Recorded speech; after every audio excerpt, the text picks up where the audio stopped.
and welcome to the Sacred Gates Ascension podcast. This is Illura speaking, and welcome to the channel, or welcome back to the channel if you've subscribed and are following along. Today's video is on seating options for when you're doing Qigong, some of the best seating options, and also for meditation as well, basic energy work that you might be doing at home. And so let's have a look. The first posture is Seiza. Seiza is commonly a martial arts posture. And, you know, for some people, it can be really easy to sit in this particular posture.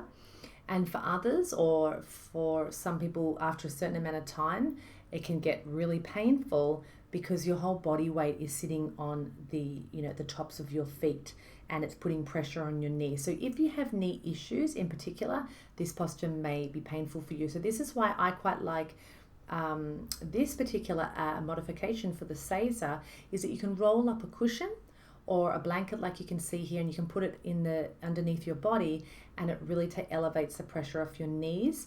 And it's just one of those postures. Seiza is great. It's also really good for your digestion.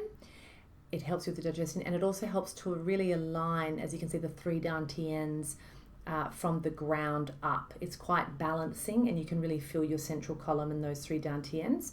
It also helps to activate the spine and the central column. It's a really good one for becoming more aware of the back of your spine, the front of your spine. And as you can see here in the photo, there's that modification again with the roll that really takes the pressure off the knees. It's one of those postures that if you want to do it more, you need to train in it for short periods of time and then build your endurance up. It's not that bad, but for some people it can be. I know when I've had knee pain, that's been bad. And you have to kind of build your way back up into it. Okay, the second posture here is a seated posture, and it's another seated posture, and it's with a rolled up blanket. And I find that rolling up the blanket in this way is quite helpful for elevating your hips slightly, and you don't have to use it, but it can help to kind of tilt your hips forward, which is helpful when you're meditating. This here with the feet aligned in this way is called Burmese posture, where your feet are not touching. So I know that if I go and get a massage, I don't want to have my legs crossed. So in this same way with Burmese, you can see this monk here, this woman here, she hasn't got her ankles crossed. So it helps to kind of keep the pressure off the ankles, which is good. And it also, they say that it helps to kind of not crisscross your energies when you're sitting in this position like this. This position here, it's the third position for this video. It's called Egyptian pose, which I love the name. You can see these Egyptians here, and a really old painting or picture of Egyptian sitting.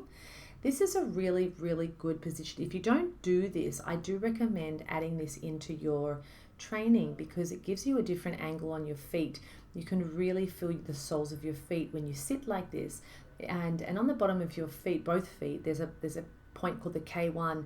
The K stands for kidney, and 1 is the first point of the kidney meridian, which starts at the feet, connects to the earth. It's a very powerful meridian point that's also called the bubbling well or bubbling springs. Your body's full of bubbling springs, by the way, but this is the most commonly talked about one. And the K1 points are a very wonderful thing to work with. And when you are sitting with your feet on the ground in Egyptian pose, you can really start to work with them because you can feel them more easily against the floor. And I would suggest make sure that you wear warm socks or have a blanket or something under your feet when you do Egyptian pose. Even in a warm country, I live in a very warm country, I still make sure I put a blanket or a pillow under my feet so that you don't absorb cold into the kidneys, because the cold will travel up through the line of the kidney meridian and go into your kidneys, and that's not very good for the kidneys. The kidneys like lots of warmth. They're very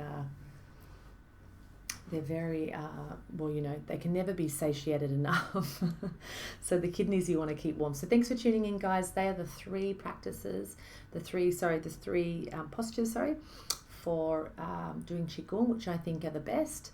So there is Seiza, rolled up blanket Seiza, Burmese with a cushion or without a cushion, and Egyptian pose. Thanks for watching, guys. Bye-bye for now.